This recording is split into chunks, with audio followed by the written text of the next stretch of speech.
Just looking into the neighbors through this little hole. Might have been a beam there at one time. See some trees. Just help themselves here. When Mr. Ari collected tree ring samples in the canyon ruins, he counted 60 to 75 rooms. It appears most of them are still there today. There are three main groups along the south-facing cliff. When viewed from the road, a large talus slope is seen coming from the top of the mountain down well below the ruins. No ruins exist beyond this hazard, and it would be suicide to try and approach them from that direction.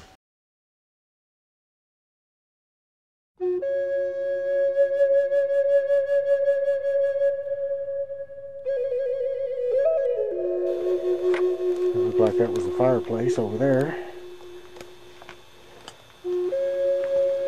I'll have to go down in front to go around. Now this is just in front of where I just was. They built a significant wall here.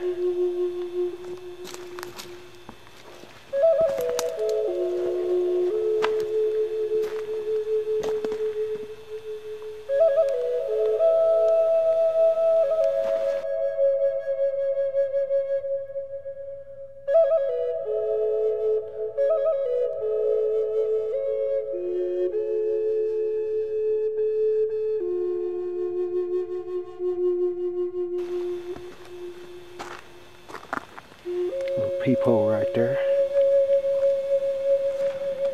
There's a window there.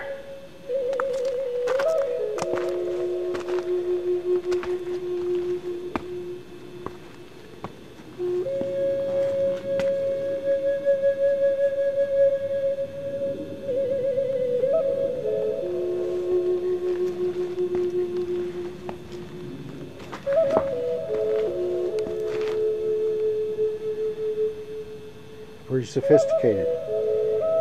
2 stories.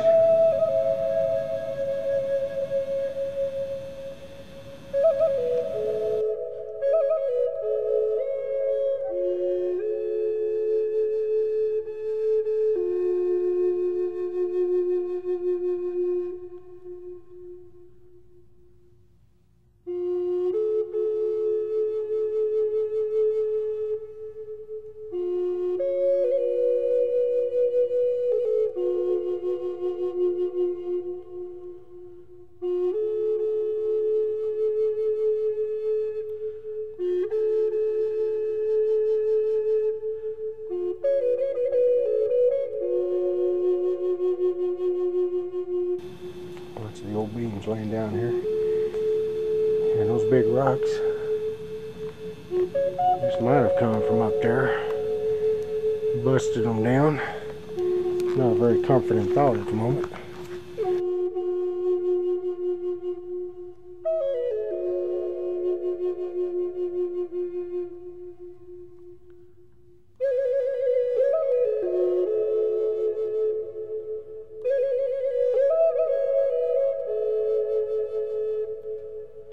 Looks like that could have been the fire pit right over there.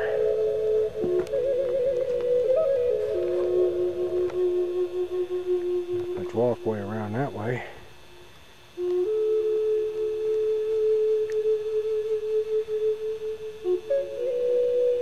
See, this used to be multi-level as well.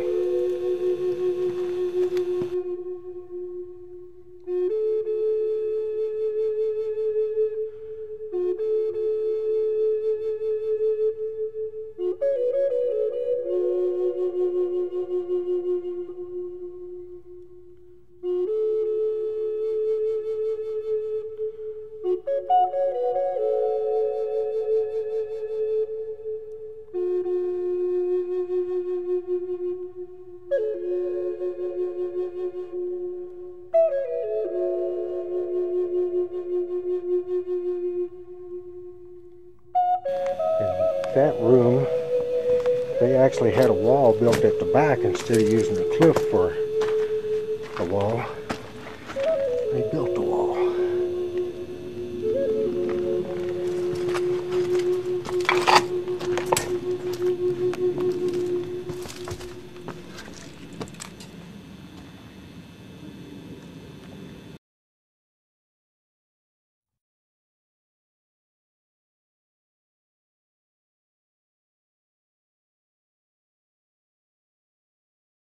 This looks like this may be the end of this set.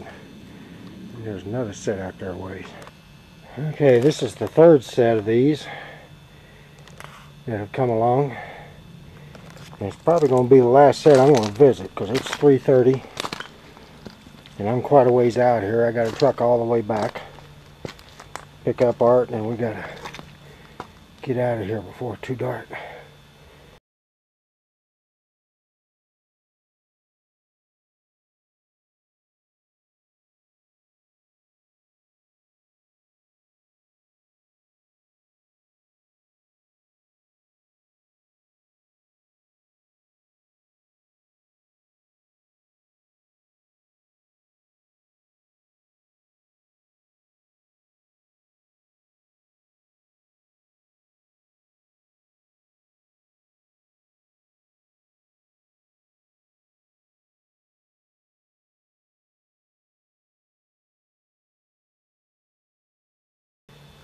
I just tripped, caught my foot on a cactus, and thought I got lanced by a shin dagger, but I didn't, fortunately. Here's the kind of stuff we've been dealing with, crawling through and under, and around and up and down. It is a trail that you can hike, but it's a pretty good workout. And some awesome scenery. Quite an elevation change. And just some absolutely incredible canyon.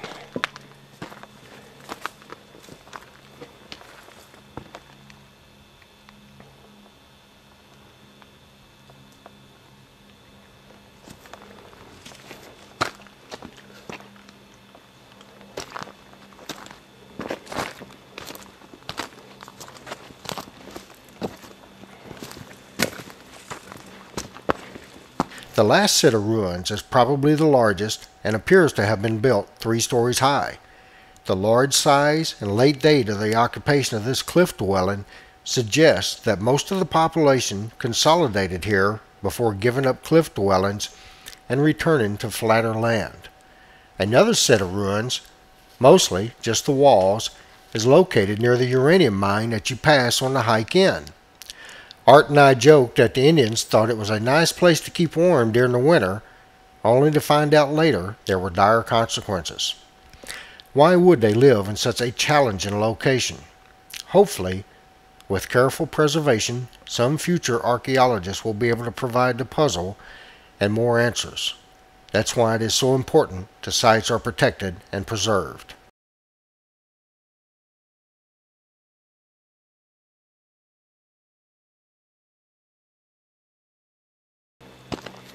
See where the roof's caved in on this one.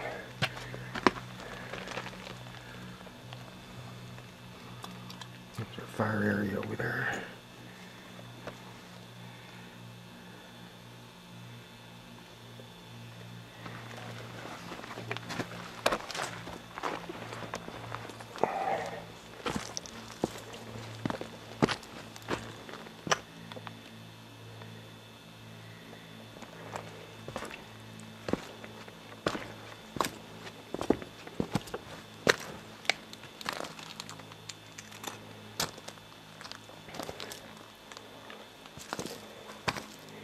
Is that it?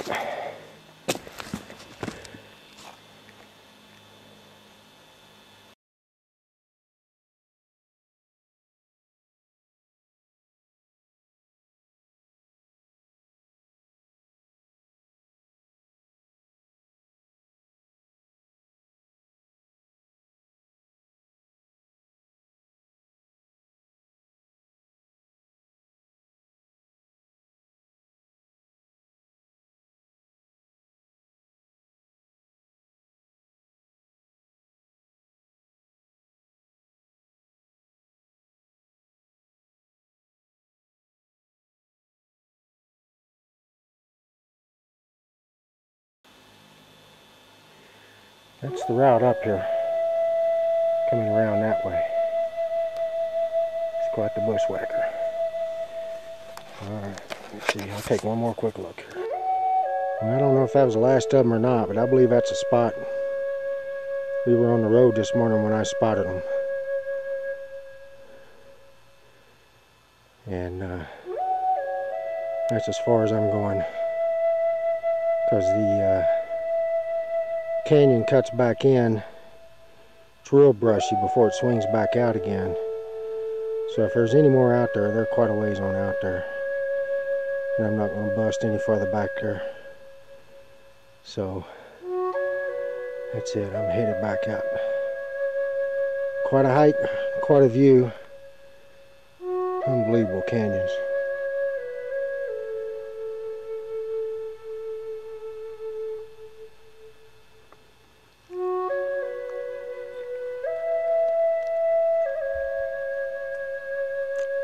The more ground I cover in Arizona, the more I'm amazed to find that someone else has already been there.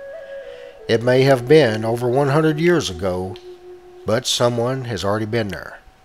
Arizona has been traversed by foot, horse, or mule in search for minerals, game, and other hidden treasures. Unfortunately, most of the ruins were raided, dug up, or knocked down over 100 years ago before the Antiquities Act was passed in 1906. There have been several convictions over the years since, and stiff fines and jail time imposed on those that raided the sites. So, should you stumble upon a ruin in your treks, please follow these rules of etiquette. Treat the remains of past cultures with respect. Tread lightly when visiting heritage sites. Leave artifact where you find them. Photograph and enjoy rock art, but do not touch fragile surfaces. And finally, help preserve the past by volunteering your time and talents through programs like the Arizona Site Stewards Program. These sites are a wonderful heritage to pass on to our children's children. Please do your part to help preserve and protect them.